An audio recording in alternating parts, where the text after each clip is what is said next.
कि नबी करीम सल्लल्लाहु अलैहि वसल्लम के मिलाद शरीफ मनाने की बरकतें क्या।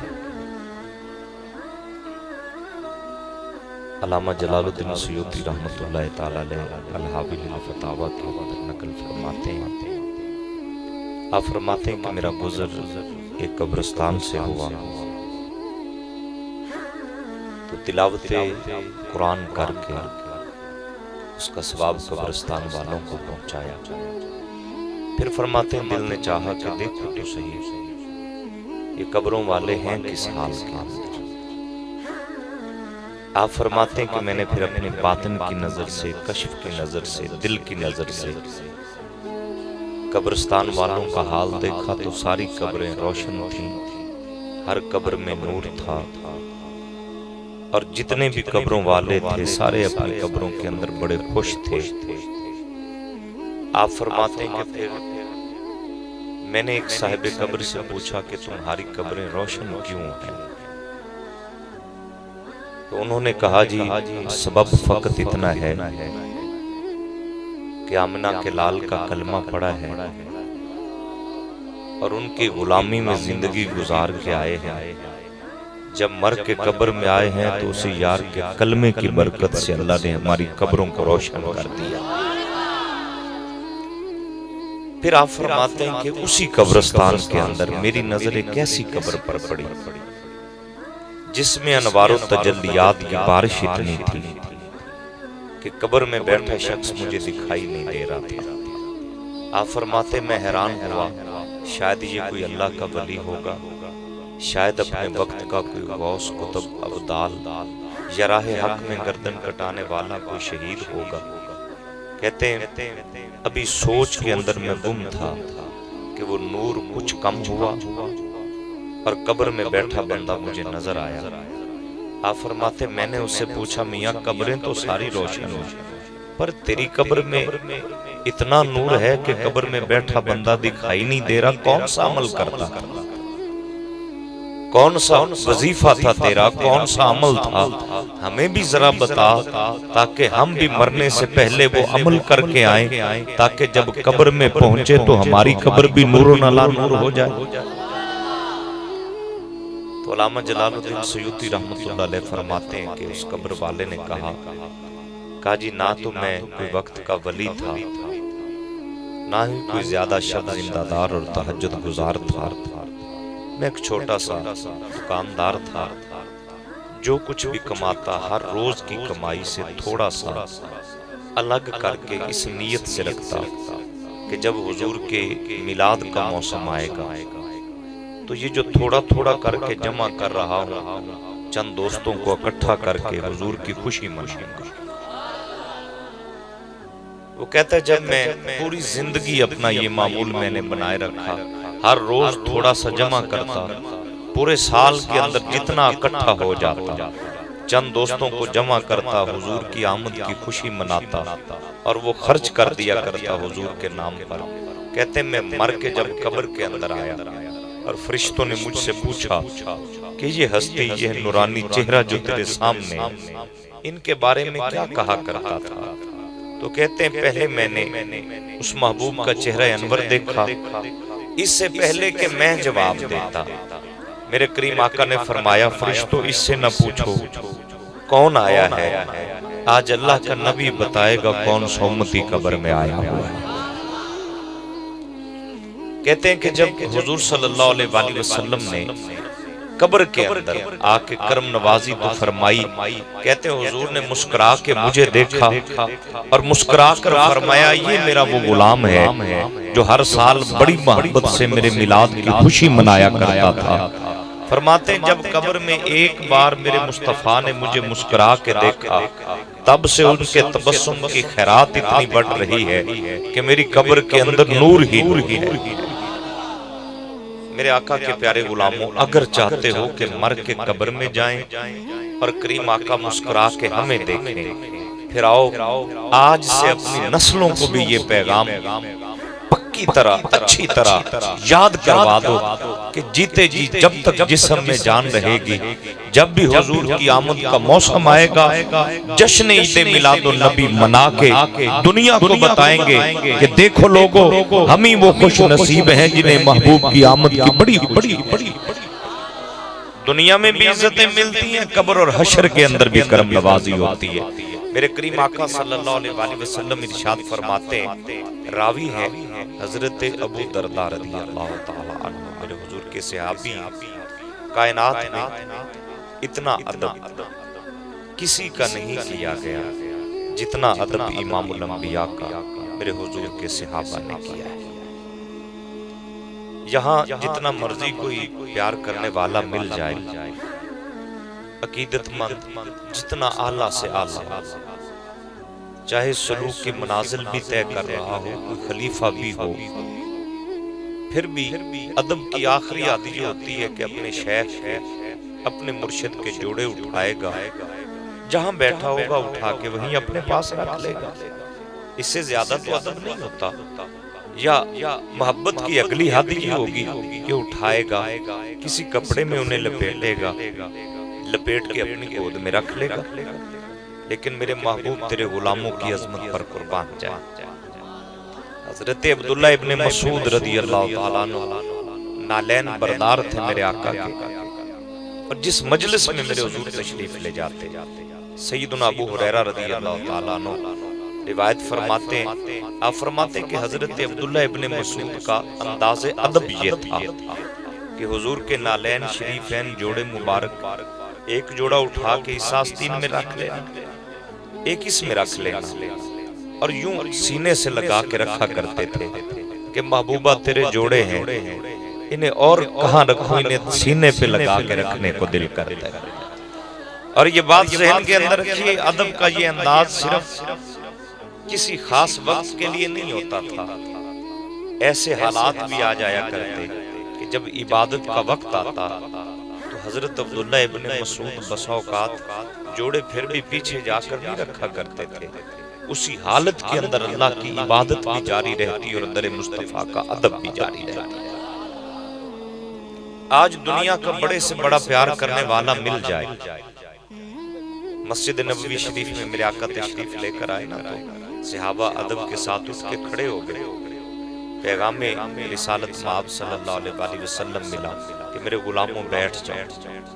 जितने भी सहाबा खड़े थे सारे बैठ गए। मस्जिद नबवी की गली में एक दीवाना आ रहा था, उसके कानों में आवाज पड़ी कि महबूब का हुक्म आया है, बैठ जाओ। वो जहां जहां चल रहा था वहीं पर बैठ गए। मजलिस जब इख्तिताम पजीर होती है, सहाबा अपने रास्ते पे, और हुजूर सल्लल्लाहु अलैहि वसल्लम का भी गुजर हुआ। उस गली पे उस दीवाने पे नजर पड़ी, पर मैं सारे चले गए, तू अभी तक बैठा हुआ है। अर्ज की लजपाला इतना तो सुना था कि मेरे गुलामों बैठ जाओ। महबूबा जब तक उठने का हुक्म मेरे कानों में न पड़ता, मेरी औकात क्या कि अपनी मर्जी से उठकर कहीं चला जाऊं। ये अदब और मोहब्बत का जो रंग है, ये फकत हमें सहाबा किराम की ज़वाते मुक़द्दसा के अंदर इस रंग पे नजर आता है। हजरत अबू दरदा रज़ियल्लाहु ताला अन्हु रावी हैं, कहते महबूब करीम सल्लल्लाहु अलैहि वसल्लम के साथ मेरी किस्मत अपने उरूज पर थी। आका ने फरमाया कि आज हम अपने एक सहाबी हजरत आमिर अंसारी के घर जाना है। तो हजरत अबू दरदा करीम आका सल्लल्लाहु अलैहि वसल्लम के साथ उस सहाबी के घर की जानिब जा रहे थे। हुजूर की आमद की खुशी का जिक्र करने वाला कितना खुश नसीब है, और जिक्र सुनने वाला कितना खुश नसीब है। ये कोई छोटा मोटा काम नहीं है।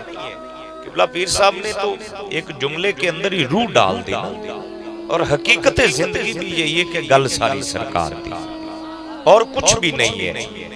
सब कुछ जितना भी मिला है, जो कुछ भी है, उस महबूब के दम कदम से अगर अल्लाह ने अपने महबूब को ही ना भेजना होता तो कायनात में होता ही क्या।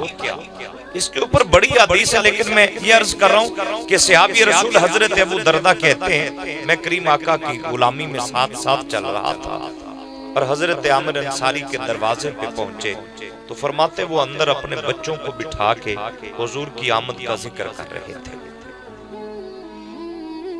यारो इसके लिए मैं अक्सर अर्ज करता हूँ, हुजूर के मिलाद के लिए कोई लंबी चौड़ी बज़म नहीं सजा सकते, कोई जरूरत नहीं है। अपने बच्चों को जमा करके इतना तो बता सकते हो कि बेटा आज का दिन वो दिन है जिस दिन हमारे नबी इस कायनात में तशरीफ लेकर आए। इतना तो बता सकते हैं और इतना भी कह सकते हैं कि जब अल्लाह का महबूब आया तो कायनात के हर जर्रे को इज्जत अता फरमा दी।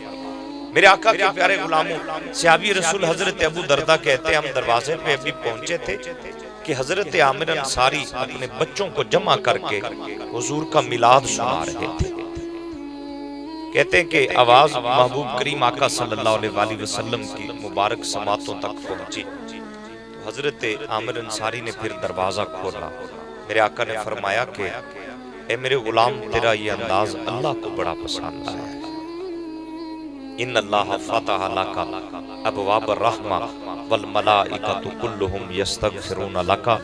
फरमाया आमिर अंसारी तो अपने बच्चों को जमा करके मेरी आमद का जिक्र कर रहा था और अल्लाह ने रहमत के दरवाजे तेरे घर की जानिब खोल दिए थे। तू अपने बच्चों को अपने घर में बिठा के मेरे मिलाद का जिक्र कर रहा था और अल्लाह ने फरिश्तों की ड्यूटी लगाई है कि जाओ जो मेरे महबूब की आमद का जिक्र कर रहा है तुम इसके लिए बख्शिश की दुआ करो।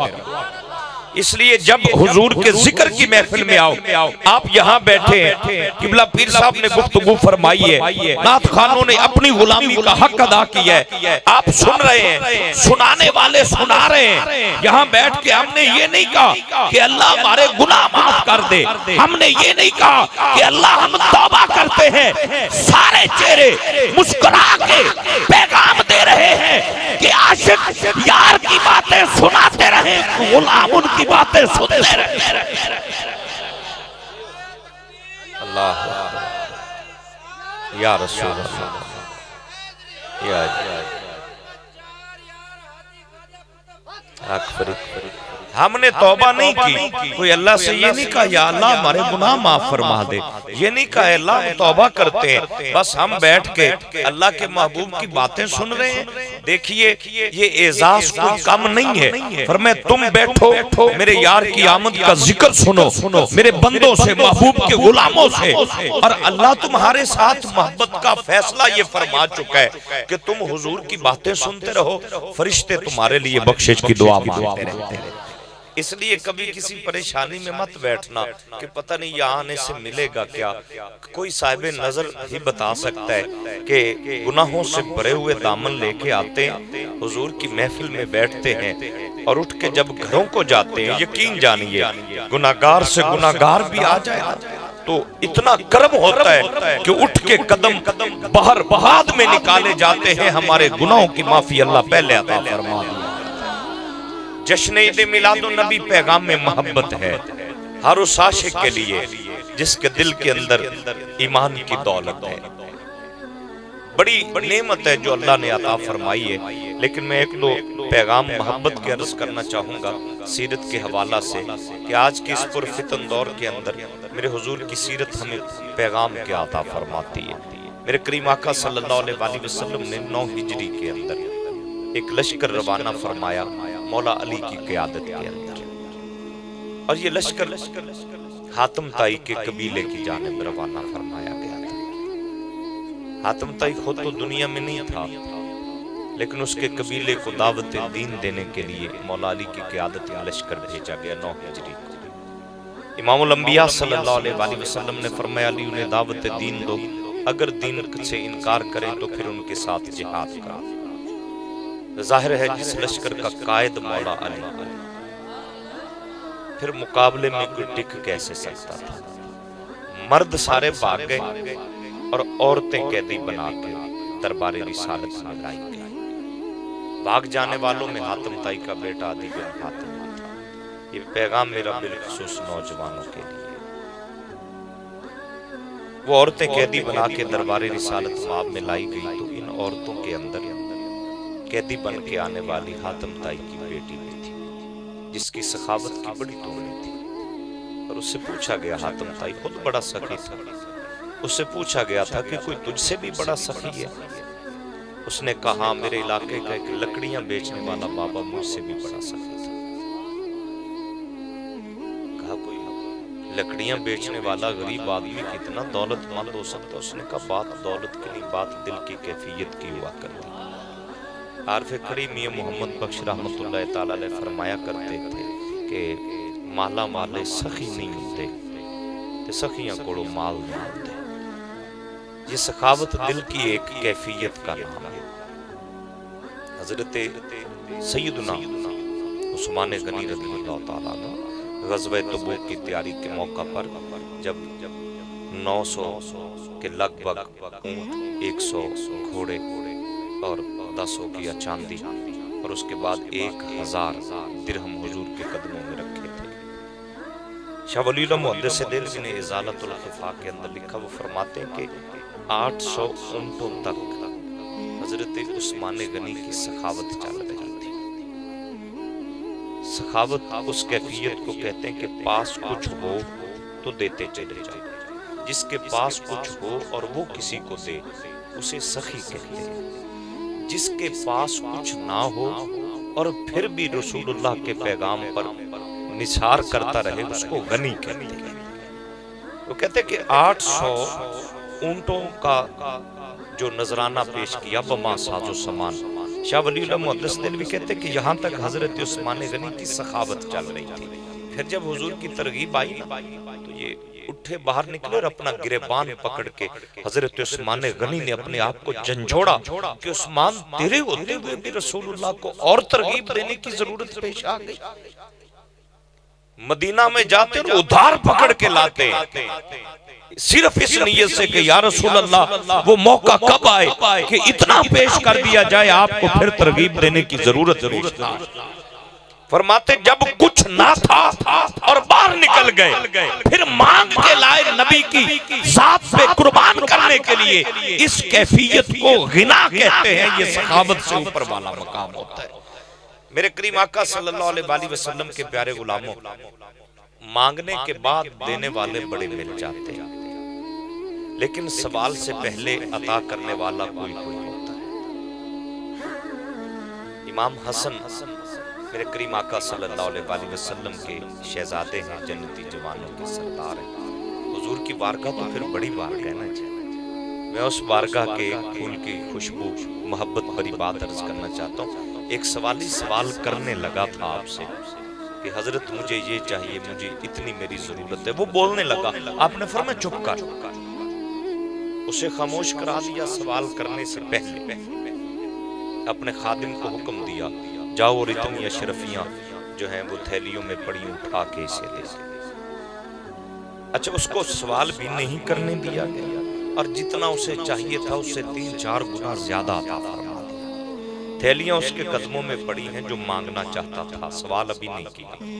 वो आपका चेहरा देखकर कहने लगा, ऐ शहजादा आले रसूल, पहली बात तो ये है कि मैंने अभी सवाल ही नहीं किया, बगैर मांगे आपने अता कर दिया। और दूसरी बात ये, जितना मुझे चाहिए था आपने उससे कई गुना ज्यादा अता फरमा दिया।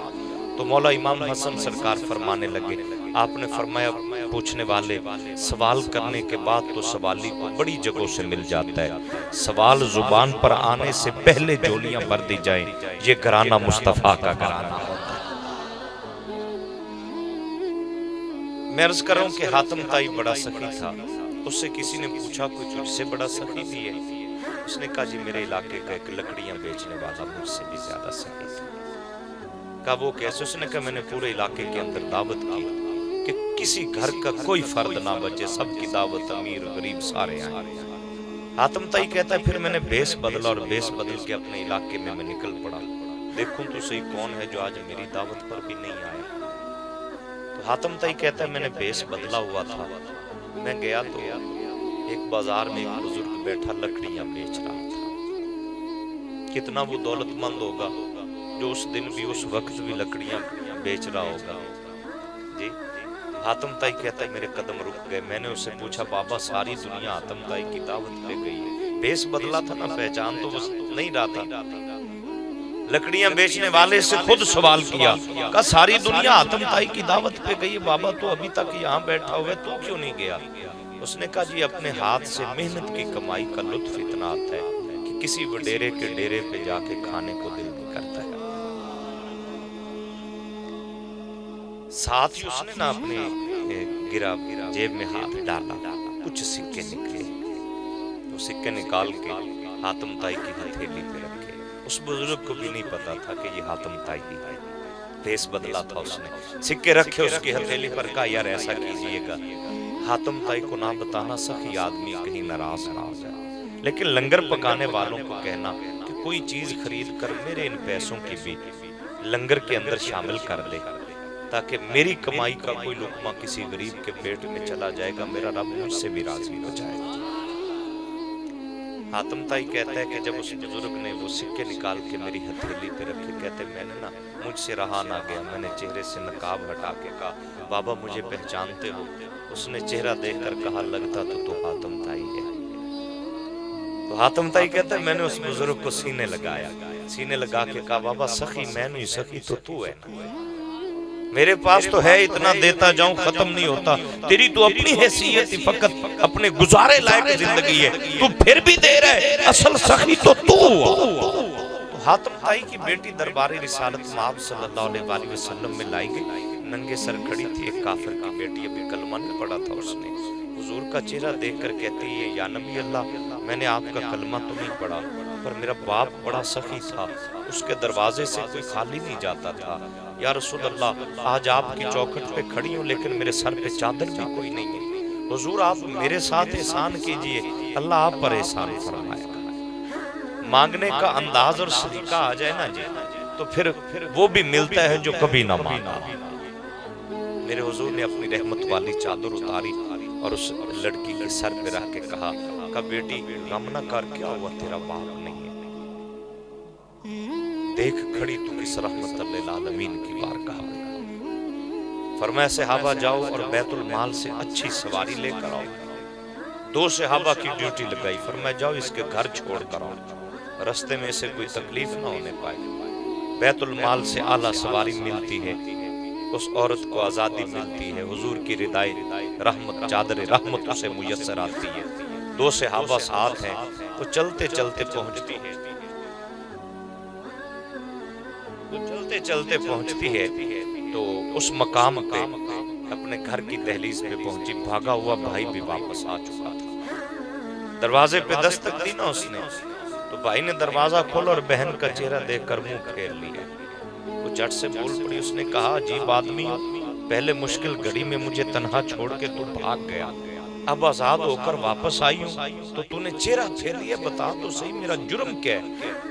तो अदी बिन हातिम कहने लगा कि बहन मैं तुझे क्या बताऊं, जो औरत 2 जवान मर्दों के साथ 3 दिन 3 रातों का सफर करके आई हो, उसके दामन पे क्या क्या दाग धब्बे नहीं लगे होंगे, उसकी इज्जत के ऊपर कौन कौन से दाग नहीं लगे होंगे, मैं तुझसे कैसे नजरें मिला सकता हूँ? बहन ने ना हुजूर अपना हाथ आगे बढ़ाया और भाई के मुंह पे रख के कहा, इससे आगे मत बोलना, तू जानता ही नहीं है मुस्तफा के गुलामों का किरदार कितना आला होता है। अल्लाह या रसूल या उसने कहा, तू जानता ही नहीं है मुस्तफा के गुलामों का किरदार कितना आला है, कहा बता तो सही इनका किरदार कैसा है? उसने कहा 3 दिन 3 रातों का सफर रहा, मैं रातों को सो जाती थी, ये रात को सोते भी नहीं थे, दूर खड़े होके पहरा देते थे कि अगर इस औरत की इज्जत पे कोई हरफ आया तो रसूलुल्लाह को क्या मुंह दिखाएंगे। ये इतना दूर मुझसे चलते थे, ना इन्होंने मेरा चेहरा देखा ना मैंने इनका चेहरा देखा। भाई बोल के कहने लगा, इतने अच्छे थे तो कलमा क्यों नहीं पढ़ लिया तू? उसने कहा, अकेली कलमा पढ़ती तू मुझे ताना देता कि डर के मारे कलमा पढ़ के आ गई है, घबरा के दीन में दाखिल हो गई तू, का आजाद होके आई हूं, तुझे मदीने ले जाऊंगी, उस नबी की बारगाह में तुझे भी ले जाऊंगी, फिर तुझे बिठाऊंगी, तुझे पता चले कि जिसके गुलामों का ये रुतबा है उस मुस्तफा की अजमत है कितनी आला। अल्लाह या रसूल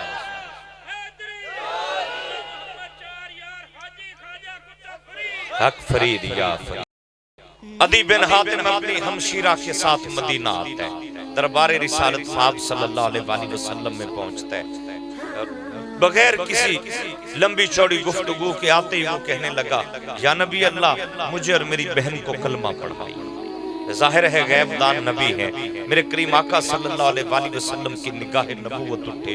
फरमाया अदी बिन हातिम, पहले मैंने दावत दीन के लिए अली को भेजा तो इलाका छोड़कर भाग गया, अब खुद ब खुद दीन कबूल करने तो आ गया। तुझे किसने दावत दीन दी है? क्या किसी ने तुझे कुरान की आयतें पढ़ के दीन की जानिब मुतवज्जे किया है? क्या कोई दीन का मुबल्लिग तेरी जानिब गया है? क्या किसी ने तुझे दावत दीन दी है? तो अदी बिन हातिम हाथ बांध के खड़े होके कहते हैं या रसूल अल्लाह सल्लल्लाहु अलैहि वसल्लम, अल्लाह के महबूब, ना तो मुझे किसी ने कुरान की आयतें पढ़ के सुनाई है, ना किसी ने मुझे दावत दीन दी है, ना कोई मुबल्लिग इस्लाम मेरी जानिब आया है। का फिर कलमा पढ़ने की जानिब मुतवज्जे कैसे हुआ?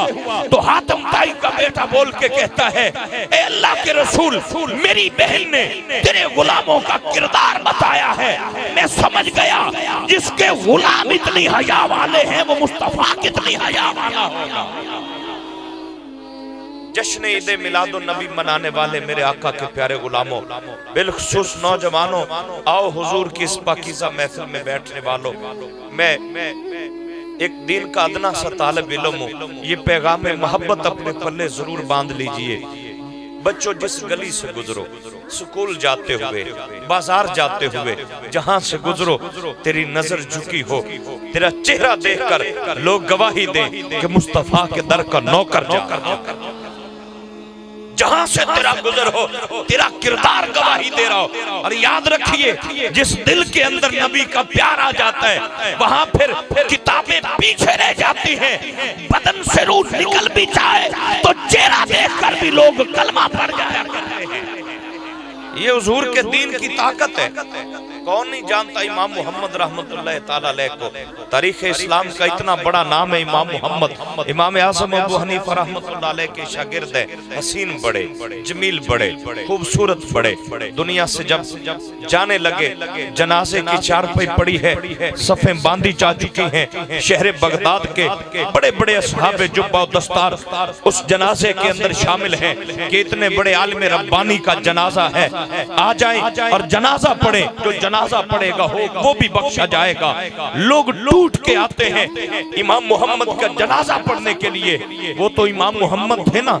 हमने हालिया दिनों में किबला पीर साहब ने बिल्कुल बजाय इरशाद फरमाया, हालिया दिनों में यारो टांगों से कोई माजूर हो, दौलत के खजाने भी ना हो, ना किसी वडेरे खानदान से ताल्लुक हो, फिर भी जिसकी ललकार बादल के ऐवानों में जलजला बर्पा कर दे, पता चलता है कि नबी का इश्क जिसके दिल में घर कर जाए, वो खादिम हुसैन भी जमाने का इमाम बना दिया जाता है। या रसूल अल्लाह,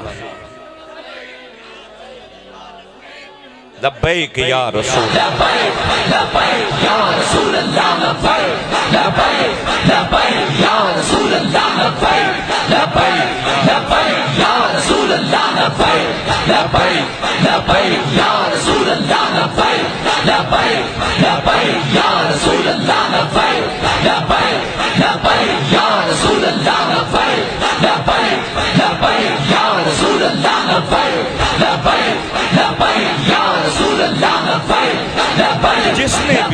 या रसूल अल्लाह, जिसने भी हुजूर से वफा की, फिर वो ये नहीं देखते कि इसका सब नसब कैसा है, इसके पास बैंक बैलेंस कितना था। बस हुजूर की मोहब्बत जिस दिल में समा जाती है, फिर बड़े बड़े असहाबे जुब्बा और दस्तार मिसालें देते हुए नहीं थकते। किरदार बताता है कि मुस्तफा के गुलाम कितनी शान वाले।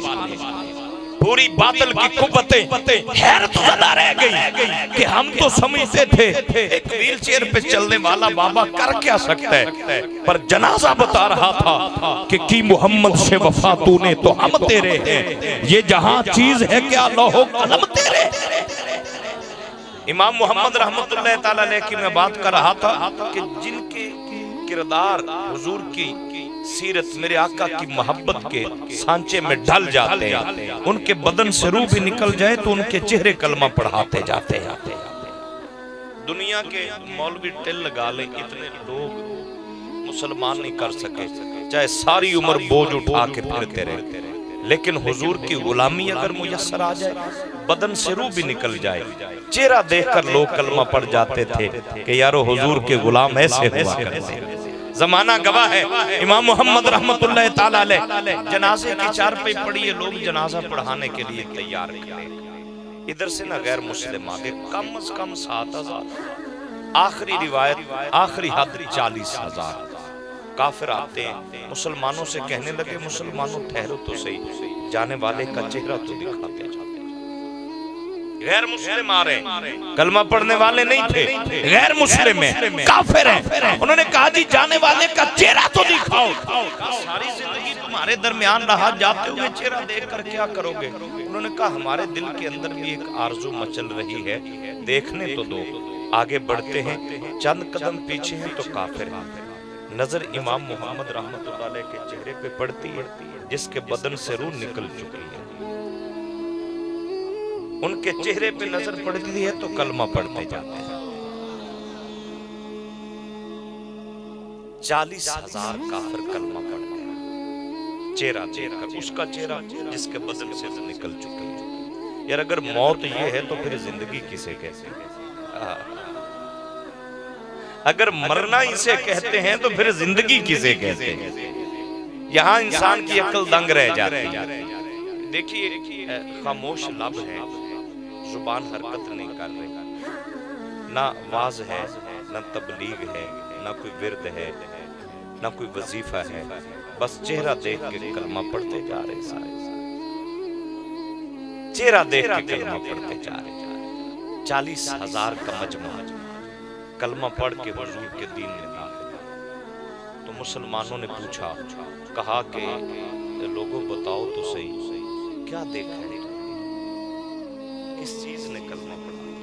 उन्होंने कहा जी हमने तो फकत ये देखा है कि ये छोटा मोहम्मद इतना प्यारा है, मदीने वाला मोहम्मद कितना प्यारा है। नौजवानों कोशिश कीजिए, मेरे हुजूर सल्लल्लाहु अलैहि वसल्लम की उम्मत का एक बहुत बड़ा इमाम है, इमाम हसन बसरी रज़ियल्लाहु ताला अन्हु से किसी ने पूछा, कहा हुजूर कोई ऐसा वजीफा भी है कि मर जाएं लेकिन चेहरे का हुस्न सलामत रहे? मेकअप करते हैं ना जी, चेहरे को चमकाते हैं, शादी की खुशियों में जाना है, कहीं आना जाना हो, हम कहते हैं चेहरा हमारा खूबसूरत नजर आए। तो इमाम हसन बसरी से पूछा गया, हुजूर कोई ऐसा वजीफा भी है कि मर के कब्र में जाएं तो चेहरे का हुस्न न बिगड़े, चेहरे का नूर सलामत रहे?